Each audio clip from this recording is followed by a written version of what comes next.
This is the Princess of Wales's most important, most significant trip since she's been a working royal. This is the start of something big for Catherine. It's very much like Diana. This comes just a few weeks after Harry and Meghan were in Australia. Buckingham Palace have seen Harry and Meghan almost park their tanks on their lawn. They're firing back. Meghan also has made headlines. She's relaunched as ever again. The main problem is Meghan herself. The government in Australia has axed funding for Invictus Australia. It's humiliating for Invictus and Harry. This is the first domino to tumble.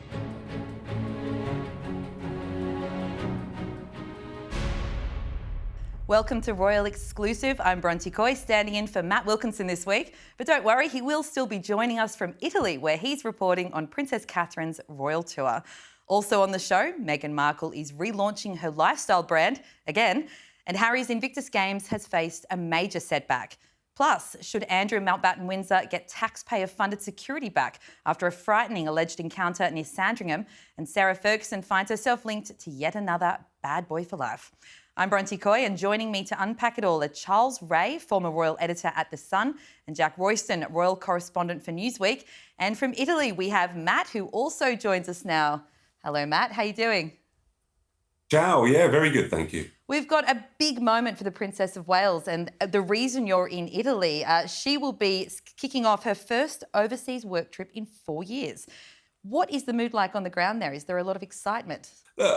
Bronte, you know me, I don't go into unnecessary hyperbole, but I genuinely think that this is the Princess of Wales's most important, most significant trip, not just since she's been Princess of Wales, but since she's been a working royal. This is her comeback. We haven't seen her for 4 years going abroad. You know, this has been telegraphed that she will actually go to Italy, and it's a major project. But this is a big deal. I'm not just saying that because I'm in Italy and I'm trying to get loads of coverage. This is an absolutely huge deal. This is her comeback. I went to a briefing last night, and it went on for a bit. And I've got my notes here in front of me. And the aide that was giving the note, was giving the brief, used the word global 6 times, including saying about this is her global mission. And what I took from that is this isn't just Reggio Emilia. This isn't just the Reggio Emilia approach that she's come to study. This is the beginning of almost like a global tour, if you like, for the Princess of Wales, where she will be taking this framework that she's doing here in Italy around the world, all sorts of different destinations. So you asked me about what the atmosphere is like on the ground. I think there's excitement, there's nervousness, but I think there's a genuine idea that this is the beginning of something new. It's the end of the very difficult 4 years she had. And today, when she arrives in that square, it will be the beginning of something new. And I'll tell you what else, while you've asked me about the atmosphere. 300 Italian journalists have applied for media accreditation to see the Princess of Wales in Reggio Emilia. That is unheard of. They've had to reduce it down to about 30. They've left lots of people disappointed, but that is the level of interest in the Princess of Wales being here in Italy. Wow, 300. And there you are with a front row seat, Matt. We're very lucky to have you. I'm looking forward to hearing all the details once it gets underway. But you've just mentioned there and emphasised how significant this trip is. And it has been 4 years since she was away. We are seeing a new Catherine now. How do you think her approach to these work trips herself has changed since the last one she did back in 2022? Yeah, I think there's going to be renewed confidence. I think that's what I'm expecting. We're told that she's enthused and energetic, but I think it's just being confident. Remember, she's not here with William, and I think that's incredibly important. The fact that she is here on her own with her own cause. Sometimes when they go abroad, I think most recently they went to Boston together. They kind of shared some of the jobs, shared some of the interests. Catherine did some engagements that related to her. William did some engagements that related to Earthshot. But this is all about her. She doesn't have William here, carrying out any engagements. So it's 100% all about the Princess of Wales. I say energetic, infused, and this is going to be the start of something, I hope. And look, there's a natural comparison here. I'm interested to get all of your takes. Obviously, this comes just a few weeks after Harry and Meghan were in Australia. Now, we've got Catherine is always at the top of the popularity polls when it comes to the royals, and here she is with a big sort of comeback work tour. And we've just seen Meghan, out there relaunching herself in a way in Australia. Do you think the palace pays attention to what the other royals, namely Harry and Meghan, are doing? Do you think they will have watched this tour at all and it will have any impact? Yes. There we go. Yes, 100%. I mean, I think this trip was not hastily arranged, but I don't think it was something that was on the radar 6 months ago when they often plan the diary for royals. You went to Australia, Bronte. You saw what happened out there. You had a front row on everything that happened with Harry and Meghan. You were very lucky. And I remember you saying that they were kind of unapologetic in the fact that this is the way they were going to go forward. I mean, I think that Kensington Palace and Buckingham Palace, but Kensington Palace significantly, have seen Harry and Meghan almost park their tanks on their lawn, and they're firing back. I mean, we're in a cold war at the moment. It might get a hot war at some stage, but I think they have expedited this trip to Italy rather quickly because they want to roll out the big guns and they want to kind of lay down a marker and fire back. That's it. You are not prone to hyperbole, Matt. So they were some big phrases for you. And to Charles, what is it in this trip that you think you're looking forward to seeing the most from Catherine? Well, just the fact that, as Matt says, that she's back on the international scene. And I agree completely with Matt that this is the start of something big for Catherine. And, we come to an end, if you like, of the battle that she's had for the last 4 years, and we're now moving forward.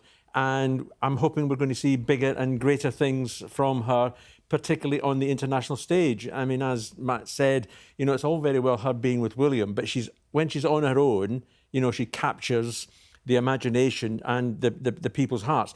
It's very much like Diana. I mean, Matt talked about 300 journalists, photographers in Italy, wanting accreditation. Well, this is back to the Diana days. This is what it was like in those days. Everybody clamoured. Everybody wanted to be in that square. Everybody wanted to be in that street for Diana. And it's exactly the same for Catherine. And best of luck to her. And I'm really pleased that she's back again. And you did mention there, of course, William won't be travelling with her. This is Catherine on her own, working in an area that has been her baby for so many years. But why do you think that decision has been made specifically, Jack, for it to be just her this time? Well, I think if the whole thing is focused on her early years project. This is actually the second time she's done this. It's her second solo visit. Her first one was Denmark back in 2022. It was a little before Boston. And then it was a similar focus. She went out, she visited a forest school. So that is one approach to preschool care, is forest school. You take them on out into the woods and you show them what it's like to be in nature, and they learn in this really great environment. In a way, it really is the perfect relaunch back into these work trips for her, as for all the reasons you've just described. And something that's interesting with Catherine, I mentioned earlier, her popularity. That hasn't always been the case, of course, but certainly in recent years, she's extremely popular. People love to see her out and about, and they're very supportive of the work she's doing. And again, to compare it to the criticisms that Meghan receives when she was out doing a similar style tour, I'm wondering, what do you think it is about Catherine that connects so well with people, that is landing so well with the public? Personally, I just think that she's got the gift of what Diana had, and that was the affinity that she had with normal people, and going out there and being, a working mum, meeting other working mums, and meeting normal members of the public and putting them at their ease. I mean, I just think that's the beauty of what she does and how she does it. Yeah, absolutely. And she also, I mean, in terms of how she's actually approaching the tour compared with how Meghan approached her tour of Australia, Matt, what are the key differences for you? Well, I just want to go back on that point there. You were just asking Charlie first, that, why people kind of, appreciate Catherine more possibly than they do to Meghan, is because she doesn't moan as much. And that's the key thing. There are no kind of Netflix dramas. When she had everyone was bullying her online, and when she was away getting treatment for cancer, she didn't come out and complain. And I think that's what people like in Britain and probably around the world. She is very stoic. She does get on with everything, and I think people appreciate that. How do you think her approach to the tour compares with how Meghan approaches when she's out visiting overseas countries? Yeah, 100%. And the difference is that although like Jack just pointed out earlier, because although I was talking about this is a comeback, this is her returning to work and coming out with this kind of global alliance, it is all about this one single cause, which is her golden thread throughout her work. We hear, and this is about her early years. We know it's a long path for her. It's her life's work. And I think she approaches that with, she's very well read up in the early years. It's something that she knows all about, the Reggio Emilia approach. That's why she wants to come out here. I think the difference is with Meghan, I think maybe you experienced in Australia, it's just scattergun. You don't really know which direction. She tries one thing and then jumps on to the next thing. I think with Catherine, it does feel laser focused, that the early years are her baby, so to speak. And one of the things they said in the briefing yesterday is we talk about a global alliance. And Jack was talking there about the trip to Copenhagen. And I think this is a hop from Copenhagen, the Copenhagen experience that she witnessed, and then, onto other countries. So I think we sympathise more for her because, she doesn't moan so much, but also we know the direction that she's going and we can be brought along with that journey. Whereas Meghan, it's all over the place. You mentioned their laser focus and sort of the long-term vision. When it comes to another royal, there is with Harry. That's a very similar thing with the Invictus Games, of course, the Invictus Foundation. And this leads me into some breaking news we have now. It is from Australia. That is completely unrelated to me being here today. But the government in Australia has axed funding for Invictus Australia from this year's federal budget, as the organisation's chief executive has urged the government to reconsider this decision. This is all sort of happening just as we speak, as we go to filming. Now, I've spoken to sources close to Harry, and of course they're shocked. They say, they're blindsided by this, as was the organisation in Australia. Jack, what does this mean for Invictus? Could other countries follow suit? Well, I think that's the big worry here, is that this is the first domino to tumble. And one problem that the Invictus Games has, and it's actually quite a good problem for the world, is that our armies are involved in fewer wars. Which means that there are fewer kind of new people coming in who need these rehabilitative therapies, which doesn't change the fact that there are many people who are still receiving them from, back in Iraq, Afghanistan. But if Australia is actually just the first country to do this and a whole load of others follow suit, then that could create real financial problems for the Invictus Games. But there's also another slight angle to it, which is that obviously Harry and Meghan have literally just come back from this big tour of Australia, where they were supposed to be warming up Australians and showing how relevant they are to the Australian audience. And it really kind of takes some of the wind out of their sails, that as soon as they've left, not only has this decision been made, but also it's been made with very little consultation by the sound of it. So they've basically they clearly feel they've had the rug pulled out from underneath them. Yes, the term blindsided was used. And as you mentioned, in Australia, so much of the engagements, they were focused on that Invictus community. I was there. It was a very warm and inviting reception, and Harry was clearly in his element as he was speaking to members of that community. Now, in terms of how that relates to something that's coming up here, it's expected that Harry will be coming to the UK for the one-year countdown to Invictus in Birmingham over the summer. Do you think this will put a renewed sort of significance or importance on him coming here and really, trying to shore up support and promote the event? Well, the Australia decision there is hugely embarrassing. It's humiliating for Invictus and Harry, and I don't think any attempt to kind of spin it in any other way is going to work. There must be question marks over the funding for Invictus, which is a shame. I've been to two, and I think the work that they do with wounded soldiers is laudable. I think it is wonderful, but their attention will start returning to Birmingham, which is next year. Who's paying that? I mean, Birmingham Council, this is one for a kind of local news journalist rather than this global show like us, but Birmingham Council are not awash with money. They've had rubbish piling up on the streets. There's been strikes by the bin men. So I do wonder whether honest rummies are going to be looking at this and thinking, hang on, we're paying for this huge Invictus Games tournament in Birmingham. Why should we doing this? But yeah, it's hugely embarrassing, humiliating, and I've seen the response, Bronte, that sources are saying, and I don't really think that's enough. Well, moving on now, because obviously, as we've said, that was some breaking news. We'll have to watch and see how that all unfolds now. But Meghan also has made headlines this week as she's relaunched as ever again. Now, this is just over a year after it was first launched to the world. What does a rebrand look like? What does it mean for the company at this point? Well, I mean, nothing, to be perfectly honest. I mean, she can rebrand as much as she wants. She seems to be changing her minds. In 1 minute, she wants to maybe go back and do a Suits film or whatever. Then she's making some jam. Then she's doing other things. I mean, there isn't any focus. There isn't anything that you could say is a proper, if you like, royal job that she's doing. I know she and Harry want to be half in as a royal and half out as a royal, but what she's doing at the moment is nothing. It's not going to shake the world. It's not going to cause any earthquakes at all. I mean, I can't actually see it being successful.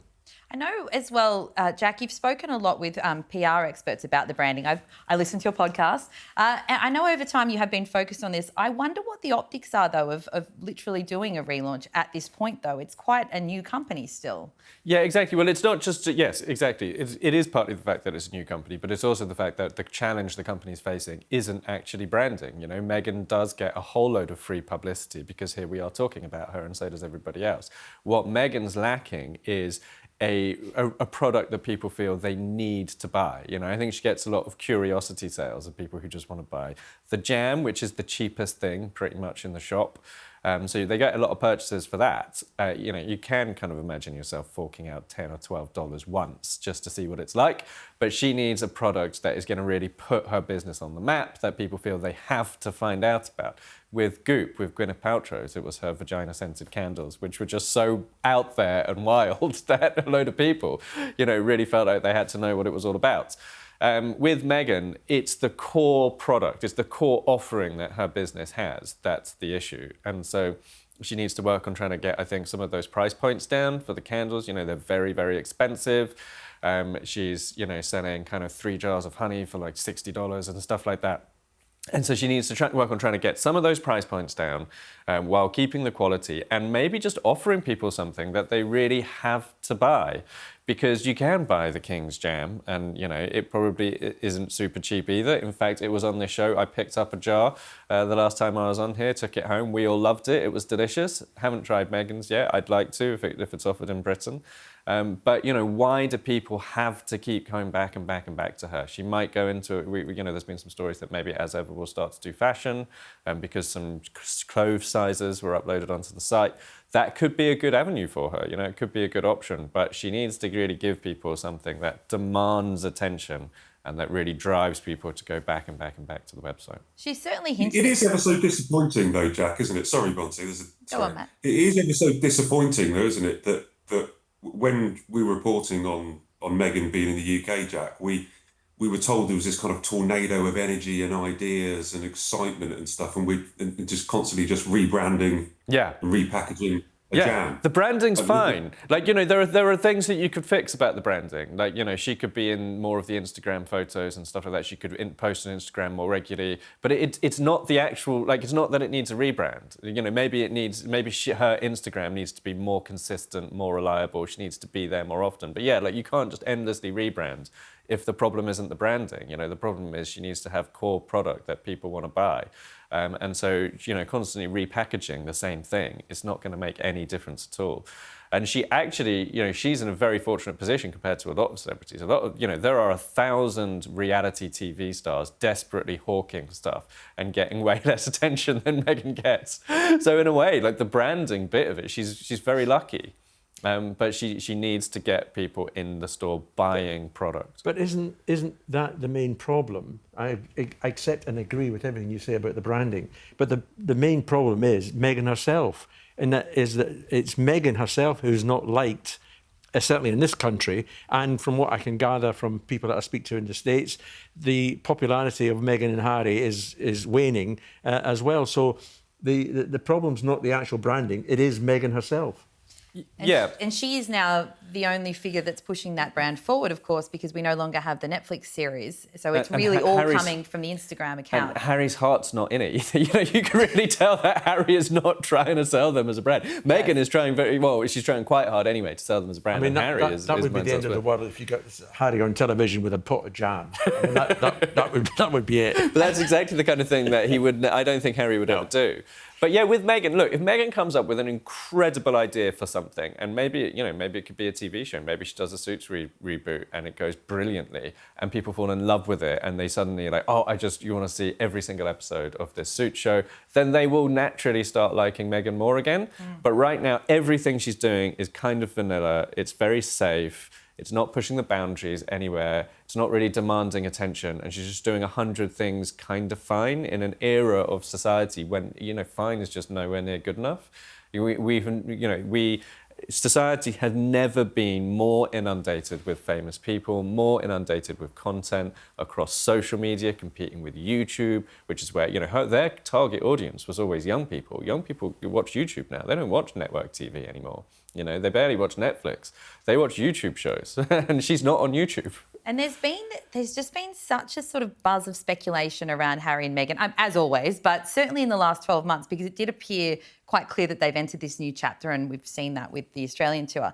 But with this relaunch, with there being a fair bit of speculation that she may be considering coming to the UK with Harry when he comes, as I mentioned, over the summer for this Invictus event, do we think that this relaunch is timed as part of that? Do you think that this could all be part of... Look at Matt, he's considering the prospect of her coming to the UK. Do you think that this could all be tied in together? I think Jack's hit the nail on the head. Look, it's just constant rebrands. I don't understand the direction. She has to come back here, I think, and start appearing here, because her star is on the wane in the US, and the jam is getting incredibly boring. It may well be, you might be right there, Bronte, that they kind of brought these two things together because they wanted to come back to the UK. I don't think their brand and their star can continue existing just in the US and just in California. We know that Harry wants to come back more. I think they need to get their security. Not saying I want them to get their security, but they need to get their security because they need Meghan back in the UK. That's where all the interest. That's where all the interest is. I think that's probably potentially where a lot of the money is.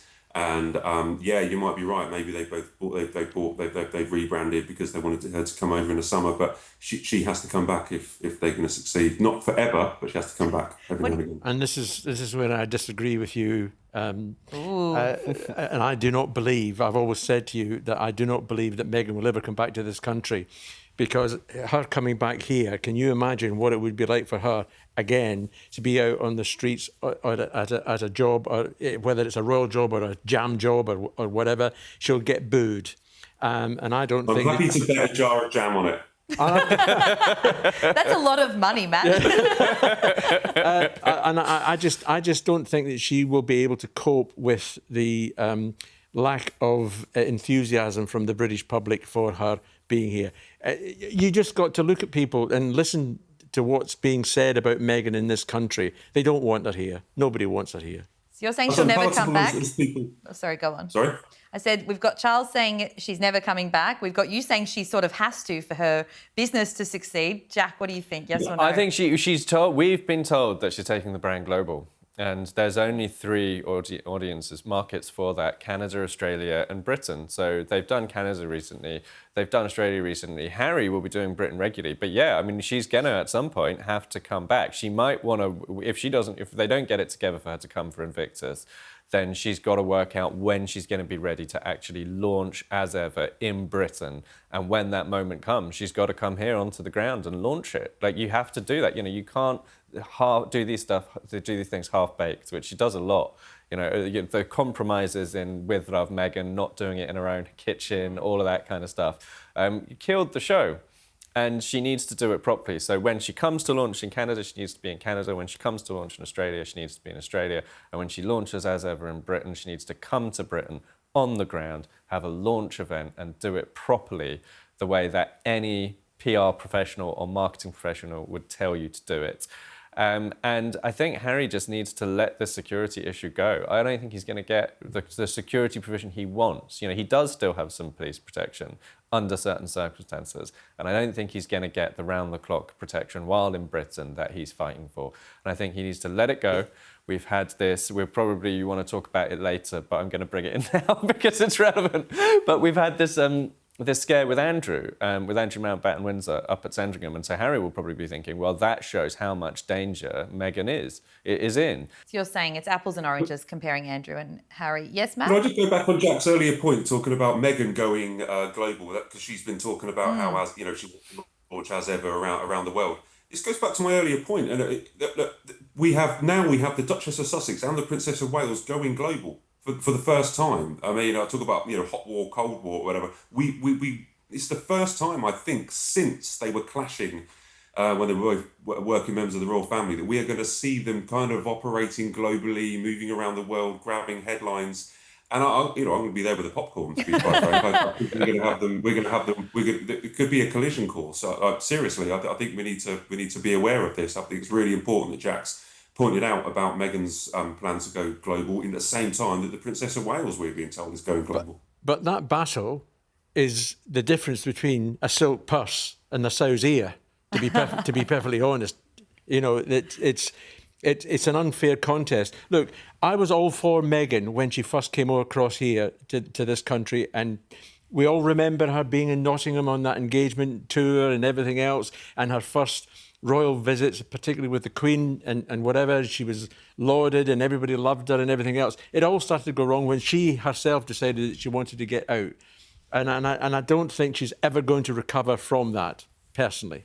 Whether Meghan turns up in summer, there is now a jar of jam in it, gentlemen, okay, for this bet. Don't forget that. That's now been on air. We've all said it. Let the official record state. I just want to mention one other thing. As I said, Meghan's been in the headlines again this week, there is the Suits universe is quite a vast one. People love the original Suits series, which is, of course, what made Meghan famous before Harry. I was a fan, I've got to say, but this is getting a lot of streamed minutes on Netflix still now. There is talk that as a result, there could be the core cast, which would involve Meghan, could reunite for a film. At this point, and a few years ago when she first left royal life, it would have sort of been unthinkable for her to go right back to those roots. But at this point, with everything that's going on with her and her branding, do you think it could be helpful for her to foray back into this? She's in a film coming up that I think comes out next year with Brie Larson. Is it something that she should maybe consider? What do you think, Giles? But I thought she had fallen out with a number of the Suits cast that she was very, very friendly with. If they're going to be brought in to take part in this, is she going to be actually acting in it, or is she going to be a producer?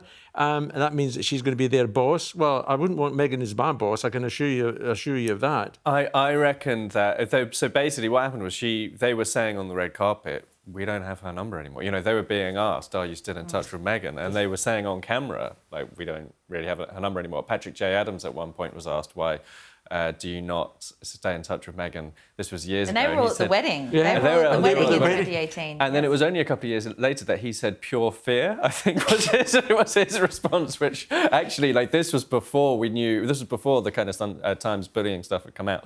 So that was hilarious. But essentially, I think they will be able to work through those problems. Patrick J. Adams, despite saying that at a later time after Oprah came out and, backed Meghan with her narrative about the royal family, these are actors and they want to be famous too. They want the limelight too. They want success and they want the paycheck too. And I think if they get everyone together, they will be able to work through those problems.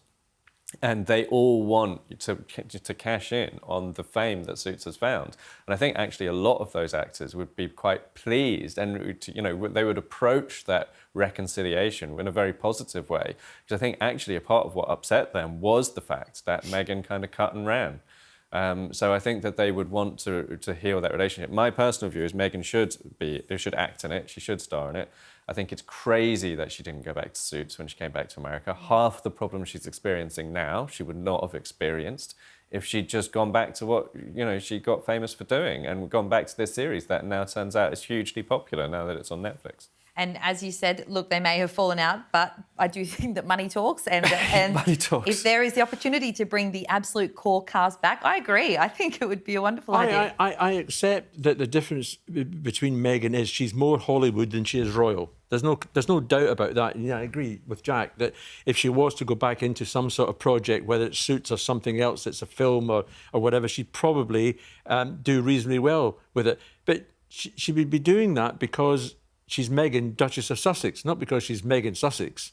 So, it's all linked to the fact that she's linked with the royal family. Take that away and she's nothing. Well, there you go. Moving on now to Andrew. As you mentioned earlier, I mean, we've just gone into what the actual incident was last week. But he's now reportedly demanding his taxpayer-funded security be reinstated after this disturbing alleged incident, which was near his home, as you pointed out, Jack, in Norfolk. Look, he's obviously been stripped of all of his royal titles and etc., and he's been effectively exiled. But Matt, he's also going to remain a high-profile figure for the rest of his life, and he's the King's brother. Does he have any legs to stand on with this demand? No. We'll stop that there. I'm sorry, but there is no appetite within the royal household, the royal family, Met Police, Ravec, Home Office, any right-thinking man and woman living in the UK that believes that Andrew should now have arms protection. You think everything that's got, because it was removed many years ago because he stepped down being a working royal. Currently, the King funds, he provides Andrew with a lot of money, and Andrew can choose to spend that in the way that he wishes. Currently, he has, I believe, former Met Police Royal Protection officers looking after him. And as one source said to me after the incident you're talking about there outside Marsh Farm, it looks like that security officer did his job. So I don't see why we need now to have calls to step it up. We know what's been happening with Harry going through court, and I do not understand why there is such a need for everybody to be surrounded somehow by this ring of steel of security. When you see Catherine out here in Italy, it's going to be very light touch. There isn't going to be, gun-toting cops all around her. And I do not see how anyone could accept that we would, the members of the public, taxpayers, would fund for Andrew to have armed police. It's just there's not a need for it. I'm sorry. Well, you're exactly right that it would be a difficult sell to the public, Yeah, suggesting that they should be forking out for this. Andrew does not need a gun guard to take a dog for a walk. I mean, he's stuck where he is because of his own misfortune that he engineered all by himself. Now, this one incident does not necessarily mean that you've got to rush around and start getting police with arms up at Sandringham.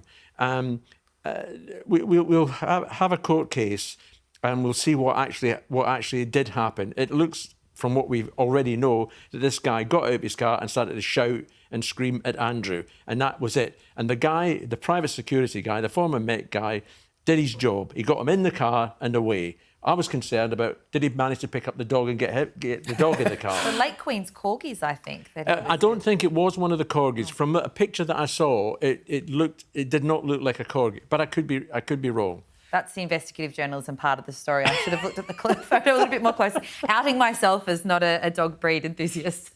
I think a couple of observations. One, would we give police protection to Epstein? Andrew is hated because of the things that he is accused of doing. He is being investigated by the police. Traditionally, it's usually the witness that gets police protection, not the potential defendant. He's not been charged yet. They've still got to make a decision on whether to charge him. But also, from a purely security point of view, his house, Marsh Farm, the village where this guy was arrested is right by the specific entrance to Sandringham. That is right by Andrew's house. So from a security perspective, straight away, does he even need to leave the Sandringham estate to walk his dogs? Because if he hadn't, this wouldn't have happened. If he's going to leave the Sandringham estate to walk his dogs, does he really need to go straight to the entrance that's right by his house and then stop and get out of the car right by that entrance? Take him out of a different entrance to a different place that's nowhere near his house, and you're not going to find someone who's lying in wait to attack him. And then you can look at the doors on the estate. You can look at whether there are gates, how easy it is to get through. So there are loads of security issues that you can look at and security provisions that you can look at that don't actually require him to have a Metropolitan Police armed bodyguard. You could even justify, probably, the Met inspecting this area and seeing whether there's more could be done. You could have cameras put up. Giving advice. Yeah, or exactly. A review of the current setup as opposed to there being a boost in... But you made a valid point, and that is that the public would not stand for it. Even though the amount of money is minimal, to protect Andrew from, by a gun guard, the public would not, and they jump up and down as it is at the moment. Can you imagine what it is you're going to give a man who's accused of the things that Andrew's been accused of, being given a gun guard? It's the principle, of course. It's the principle, and they'd be going to the barricades. There's no question about that. I tell you what, the one justification I could see for giving a Metropolitan Police bodyguard is if they were effectively undercover, helping the police investigation. If the authorities are watching, there you go. Yeah, that's the way to do it. Well, we'll see how this all unfolds from here. Moving on to Andrew's ex-wife, though. She's been, again, back in the headlines. We haven't seen her for so long. I think The Sun found her recently. We know that she was hiding out in Austria, but she has made headlines because apparently there's Andrew Lowney, who wrote an incredible book about Andrew and Sarah, claimed that she actually had a I'm going to use an interesting term and not one I ever thought I'd say on this show, a friends with benefits arrangement with Sean P. Diddy Combs back in the day in the early 2000s, and that this went on for years. Now, both parties, both Sarah and Sean Combs, have denied that this ever was a physical relationship. A source close to Sarah has said, quote, "This is absolute fabricated nonsense, blatantly untrue, and yet another false allegation from Andrew Lowney." And a representative for Sean Combs said, "There are so many important and monumental events happening today. This utterly ridiculous gossip isn't one of them." Lastly, I will say, though, that Andrew Lowney has doubled down, though, on this story and says, "I stand by it. It's fully sourced with former employees of P. Diddy and Sarah Ferguson." Well, a bit in that. Charles, what do you make of these statements, particularly Sean Combs's? I found it a little bit vague. Well, vague is not the word. I mean, it's not a denial. He's trying to be clever. He's trying to spin it in a way that we won't discuss it again. Sarah's is much more of a denial, and it would be an interesting court case if either of them ever decided, to sue Andrew Lowney. It's never going to happen because so much stuff could come out. It would be incredible. I mean, when I first saw it, I actually had to read it twice because I was staggered that she could, even for her, she could be so stupid as to get involved with P. Diddy, and the way he isn't he in prison at the moment? He was, yes. He's in prison. I think she's shown some exceptionally bad taste when it comes to. Well, she has lots of bad taste, even from the days of her toe sucking and everything else on the French Riviera. But linked with P. Diddy, and there's that picture which disturbed me greatly. The picture of her, Eugenie, and P. Diddy, and the so-called quote about P. Diddy, "I can hardly wait for her to grow up." You just think, hang on a second, that's not. I think that is the most chilling part of it. Oh yeah, absolutely. And it's not the first time with Sarah Ferguson. She took the girls to meet Epstein while he was still under house. He'd just come out of prison and he was under house arrest, and she took the girls to meet him. And I've said this before. That was one of the things that I found absolutely disgraceful. And I've known Fergie for a great many years, and I've forgiven her a great many things. But a mother taking two teenage girls to meet a well-known convicted paedophile, no, I'm sorry. And at one point, days after his release from jail, I think it's extraordinarily bad judgment, of course, but again, it is the involvement of her children in that story, which is all the more shocking. I mean, Bronte, there's bad judgment and there's bad judgment, and that is really crass to do anything like that. I completely agree. And look, as we've just mentioned, her reputation is obviously in tatters following the release of the Epstein files, and seeing the depth of her ties to him.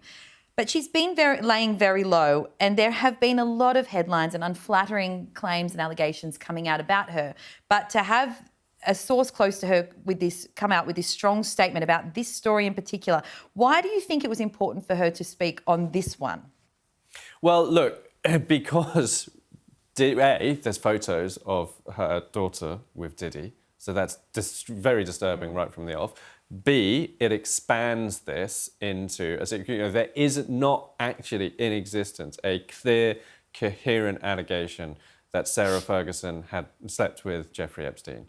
That it may have been insinuated by people, some people may have jumped to that conclusion, but nowhere has anybody said, I know this thing happened. Whereas what this is, it's a very clear allegation where you have people on both sides of the fence, as in Diddy's camp and Fergie's camp, a palace source, saying to Andrew Lowney, they had a sexual relationship. But Diddy is, he was only very recently convicted of a lesser crime than he was charged with. He did get off a lot of the allegations against him. And she very clearly introduced her daughters to him. And that line about, he can't wait until they come of age is terrific. Chilling. And I actually spoke to Andrew Lowney this week, and he absolutely 100% is standing by his story. He has spoken to his publishers about it. They are standing by him.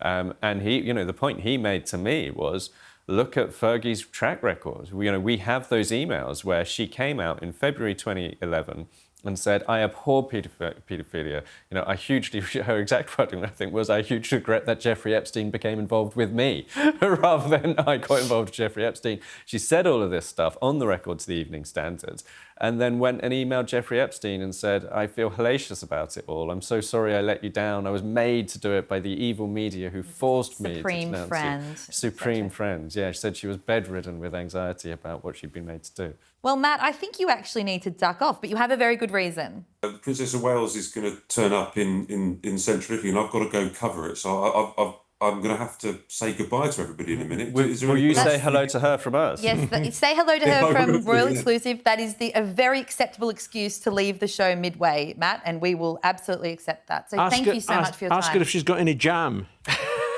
Yeah. Well, it was great to have Matt with us, but now moving on. Quickfire questions, if you would so oblige. We'll begin with, well, it's obviously there's always a lot of royal news around, but this week there has been a lot of politics. Keir Starmer's job is hanging in the balance. And with that in mind, which royal would you like to see step up as the next Prime Minister? Well, for me, it's William, without a shadow of a doubt. Well, it can't be Charles, in my view, because he's king. He's the monarch. He's the head of state. But I think William's got a track record of showing that he cares an awful lot about the people of this country. Absolutely. Simple as that. I think that's a solid answer, but I am going to go with the king. Constitutional chaos, though, it would evolve, because it's a hypothetical question anyway, right? Of course. And I just think after the incredible job that Charles did in America with Trump, he has proven actually that he can offer the British public something that's really, really needed right now. And he went down not just well in America and not just well in Britain, but I think the whole of Europe took notice of what Charles did when he stepped into that Congress, addressed a massively divided House, and had both sides standing up and giving standing ovations. You know, he had J.D. Vance clapping support for Ukraine, and he had Ilhan Omar, who is part of this whole kind of No Kings movement, clapping a king. So, you know. It was extraordinary, actually. Absolutely. His visit to the US. Now, back to Sarah Ferguson briefly. After it was reported that she may have had a relationship with P. Diddy, what would her rap name be? Well, I've got two. One is Queen Fergie, and the other is Fergalicious. Oh, yeah, like Fergie the singer, of course, back in the day. Black Eyed Peas, yeah. Yes. Well, I was going to go Fergie Ferg. Yes, all would work, I think. Yeah. And finally, it's Eurovision this weekend, which is a lot of fun. Which royal should we get to represent the UK? I can't stand Eurovision or anything at all to do with it. So I would certainly ask Catherine to do it, because at least we would get more than 0 points. I wonder if she can sing, though. Doesn't matter. Doesn't matter. You're right. You know what? You're right. It doesn't matter. She can play the piano. And so, yeah, I was going to go Catherine as well, because she is the one who's demonstrated an ability to perform music. Obviously, Charles loves music and adores seeing live classical music. But, yeah, I mean, Kate's the one who's actually done it, you know, at her Together at Christmas Carol service. She did a piano duet.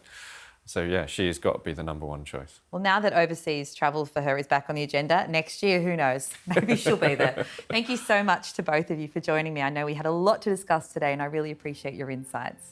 And that's all we have time for on this week's Royal Exclusive. Thanks to my guests, Charlie and Jack, and thanks to you, as always, for watching. Remember to subscribe to us here on our Royal Exclusive YouTube channel for the latest royal news. See you next week.